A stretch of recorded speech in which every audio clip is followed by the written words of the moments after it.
요한복음을 우리가 읽을 때 늘 기억해야 될 핵심적인 요소는 요한복음 20장 31절 말씀, 요한복음을 기록한 하나님의 목적을 우리가 먼저 기억하고 요한복음을 살펴보게 되면 왜 이 말씀이 기록되어 있는지, 또 이 말씀을 통해 우리에게 무엇을 말씀하기 원하는가가 드러나게 됩니다. 특히 요한복음 20장 31절 말씀에 보면 예수가 그리스도이심을 사람들로 하여금 믿게 하고 그 이름을 힘입어 생명을 얻게 하는 것이 요한복음의 기록 목적이라고 설명하고 있습니다. 다시 말해 요한복음의 말씀을 읽는 모든 자들이 예수가 누구인가를 분명하게 드러나고 또 예수를 믿음을 통해 그들의 삶의 생명의 능력을 경험하게 하는 것, 이것이 요한복음을 기록한 목적이라고 성경은 기록하고 있습니다. 자, 그런 의미에서 오늘 보면 요한복음 2장의 말씀은 예수님의 두 번째 표적의 이야기를 우리에게 소개합니다. 첫 번째 표적은 갈릴리 가나에서 물로 포도주를 만드시는 그 역사를 통해서 무에서 유를 만들어내시는 하나님의 능력을 통해 거기에 모여있던 수많은 사람들에게 주님께서 물로 만드신 포도주를 먹이시는 결과를 우리가 보게 됩니다. 그렇지만 성경은 그 포도주를 맛보았던 자들이 예수를 믿었더라 라고 기록하고 있지 않습니다. 대신에 예수의 제자들이 그것을 보고 예수를 믿었더라 라고 이야기하면서 그 첫 번째 표적의 대상이 많은 포도 그 잔치에 참여했던 사람들을 향하기는 했지만 그 표적을 통해 주어진 결과를 누렸던 사람들은 예수님의 제자였다는 사실을 우리가 살펴보게 됩니다. 자, 그런데 오늘 본문 두 번째 예수님의 표적에 대한 이야기가 왕의 신하의 아들의 질병을 고침을 통해 일어나게 됩니다. 어쩌면 수많은 사람들이 어쩌면 그 주변에 있었을 수도 있습니다. 그렇지만 예수님께서 말씀 한마디로 이 왕의 신하의 아들의 질병을 고쳐내시는 그런 장면을 통해 오늘 성경 말씀의 53절 말씀, 그 왕의 신하와 그의 온 집안이 다 믿으니라, 이 말씀이 여기에 결론이 됩니다. 결국 예수의 말씀을 믿고 내려갔던 왕의 신하와 그의 모든 집안의 사람들이 이 사실을 보고 결국 예수님께서 오시지 않아도 말씀만으로 그들 모두가 이 놀라운 기적을 경험하게 되었음을 보게 됩니다. 결국 성경은 끊임없이 우리에게 예수를 믿는 믿음에 대해서 강조하고 있습니다. 그런데 문제는 이 예수를 믿는 일이 우리의 삶에 그렇게 쉬운 일이 아니라는 겁니다. 어떤 의미에서 이 왕의 신하였던 이 사람도 예수님을 모셔가기 위해서 그가 예수님께 왔던 겁니다. 그런데 예수님께서 내려가시지 않고 말씀만으로 내 아이가 살아있다라는 말씀만으로 그 왕의 신하에게 말씀만 주시게 됩니다. 그런데 이 왕의 신하가 그 말씀만 믿고 내려가다가 자기의 아들이 낳았다는 사실을 이제 깨닫게 되는 그런 일을 소개하고 있는 겁니다. 우리가 예수를 믿는다고 하지만 우리의 믿음에 수많은 장애물이 있다는 것을 우린 살펴보게 됩니다. 믿음이 필요하지만 믿음으로 나가기 위해서는 굉장히 많은 자기만의 어떤 과정을 거쳐야 하는 그런 과정이 있음을 보게 됩니다. 특별히 오늘 성경 말씀은 우리에게 우리가 믿음으로 나가는 과정 속에 우리가 만나게 되는 여러 가지 장애물들을 우리가 살펴보게 됩니다. 그 첫 번째가 바로 편견과 고정관념이라는 사실을 보게 됩니다. 오늘 성경 말씀인 43절 44절 말씀에 보면 예수님께서 갈릴리로 나아가시게 되는데 44절 친히 증거하시기를 선지자가 고향에서는 높임을 받지 못한다라고 말씀하십니다.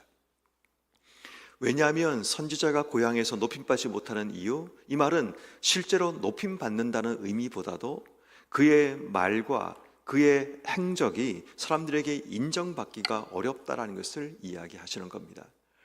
다시 말해 사람들이 믿지 못하는 이유가 뭔가 하면 고향이라는 편견, 고향 사람이라는 편견과 고정관념이 그들 속에 있다라는 겁니다. 내가 이 사람이 누군지 아는데 그의 어린 시절을 보았는데 그가 이런 일을 행한다는 것 믿지 못하겠다라는 겁니다. 그가 이런 말을 한다는 것 믿지 못하겠다는 겁니다. 어떤 의미에서 여러분 가장 어렵고 힘든 것이 저희 같은 목사들에게는 가족들이 모인 자리에서 설교를 하는 것이 가장 어려울 수 있습니다.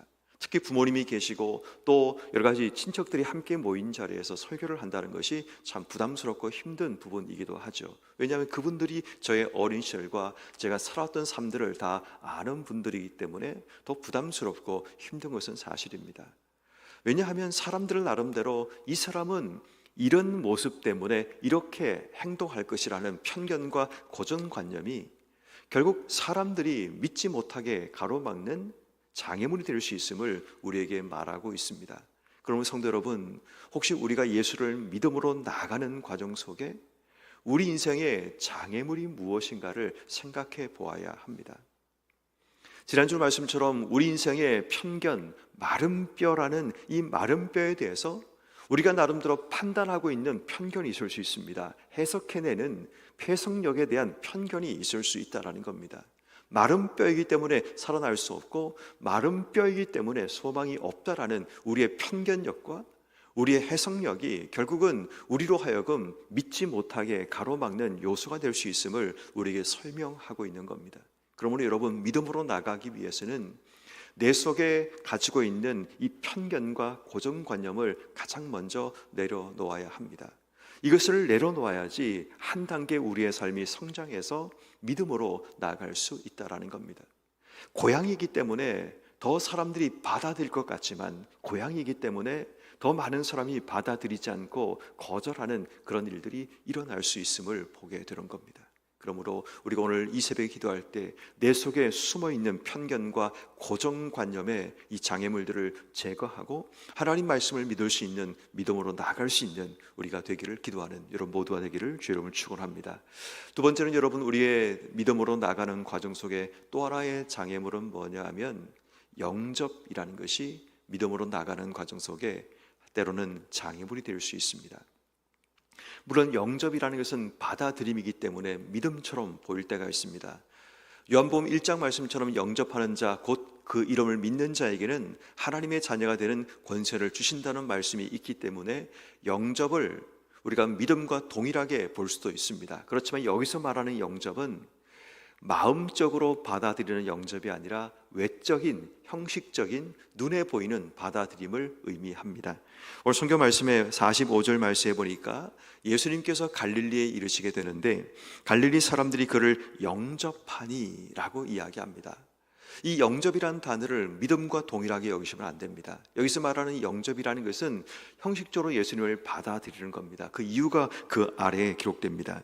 이는 자기들도 명절에 갔다가 예수께서 명절 중 예루살렘에서 하신 일들을 보았음이더라 라고 기록합니다.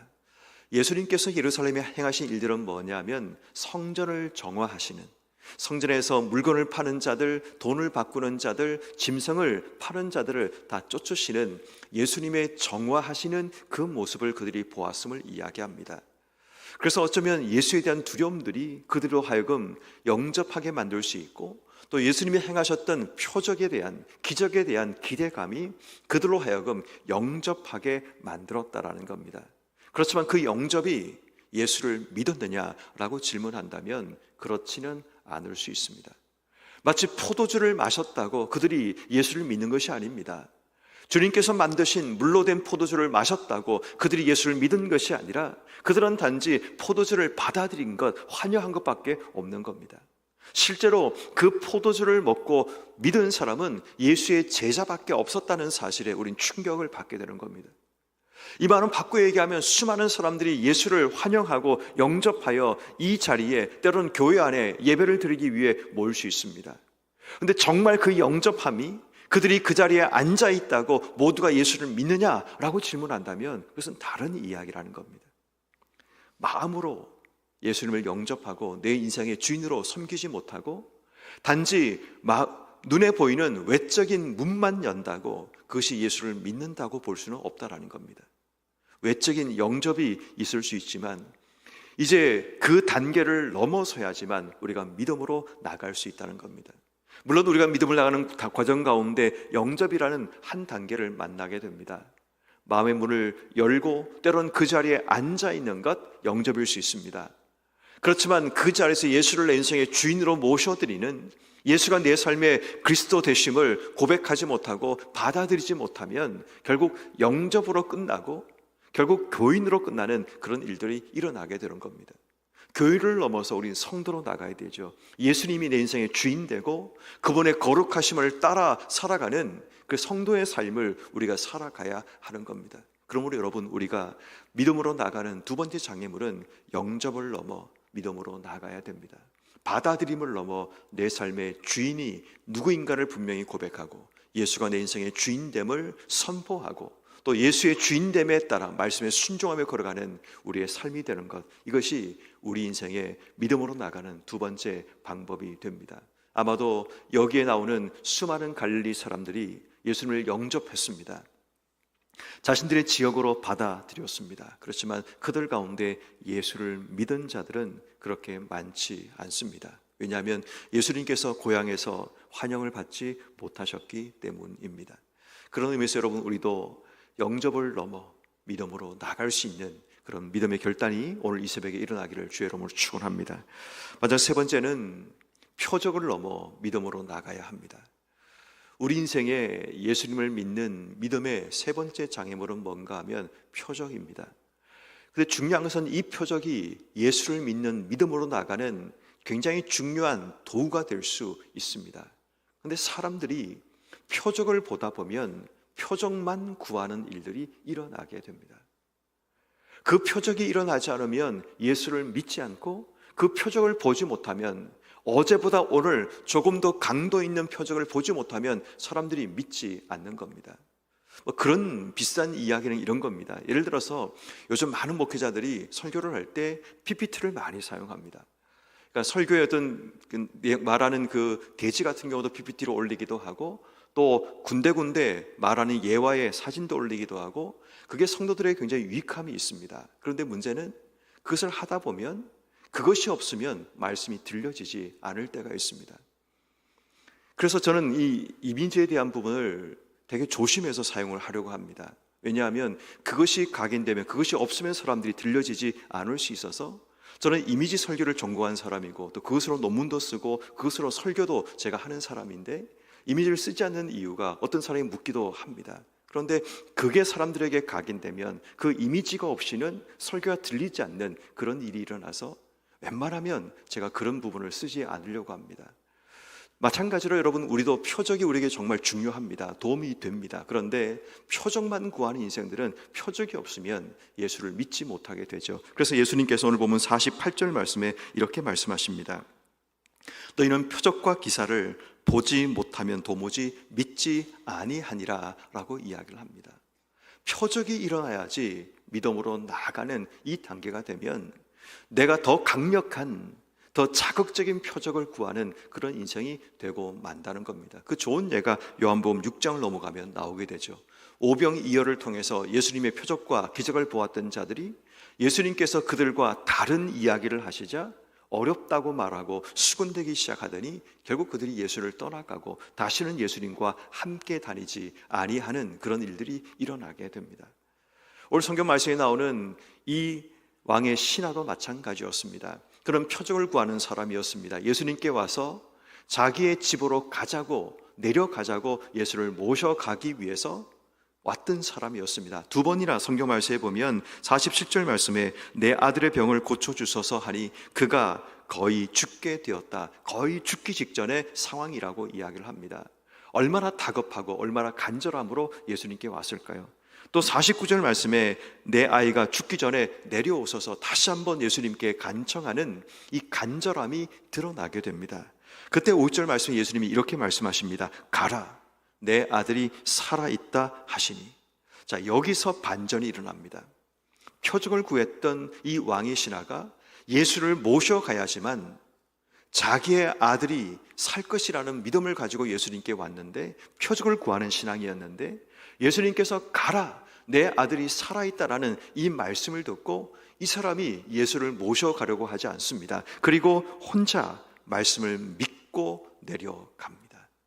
표적을 구했던 신앙이 말씀을 믿고 내려가는 신앙으로 바뀌어지게 되죠. 그리고 그 가는 과정 속에 51절 말씀에 종들을 만나서 그 아이가 살아있다라는 이야기를 듣게 됩니다. 그리고 언제부터 그 아이가 살아나게 되었느냐 물었더니 예수님께서 말씀하셨던 그때라는 사실을 그가 알게 되어서 53절 말씀, 자기와 온 집안이 다 예수를 믿게 되는 그런 결과로 이어짐을 보게 됩니다. 결국 오늘 우리는 편견이라는 장애물, 때로는 영접이라는 이 장애물, 표적이라는 장애물을 넘어 믿음으로 나아가야 합니다. 물론 표적이나 영접은 장애물이라보다도 그 전 단계입니다. 믿음으로 나아가는 단계, 과정 속에 있는 부분이지만 그것은 믿음이 아닐 수 있습니다. 오늘 주님께서 우리에게 원하시는 믿음이라는 것은 말씀대로 이루어질 것을 믿는 믿음을 이야기합니다. 결국 우리가 오늘 가져야 될 믿음의 중요한 정의는 주님 말씀대로 주의 뜻대로 내 삶 속에 이루어질 것이라는 믿음입니다.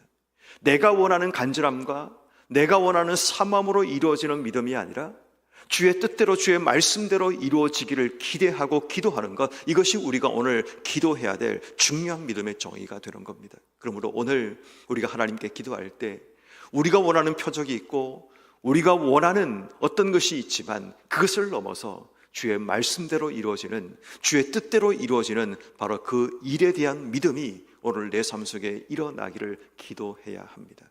진정한 믿음으로 우리가 나아가서 믿음의 결과인 하나님의 뜻이 내 삶 속에 이루어질 때 우리가 온전한 믿음을 나갈 수 있습니다.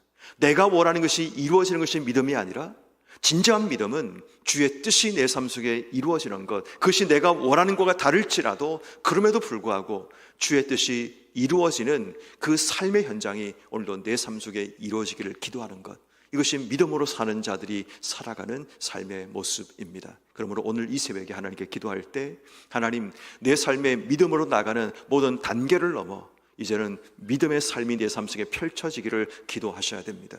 말씀대로 살아감을 통해, 말씀이 이루어지는 삶을 통해 내 삶이 주의 뜻이 이루어지는 하나님의 능력의 현장이 되게 해주시기를 기도하는 것, 이것이 우리가 하나님께 기도해야 될 삶의 모습이기도 합니다. 그러므로 편견과 고정관념을 넘고 표적을 넘고 영접을 넘어 온전한 믿음으로 나가시는 여러분 한 분 한 분 되기를 주님의 이름으로 축원합니다.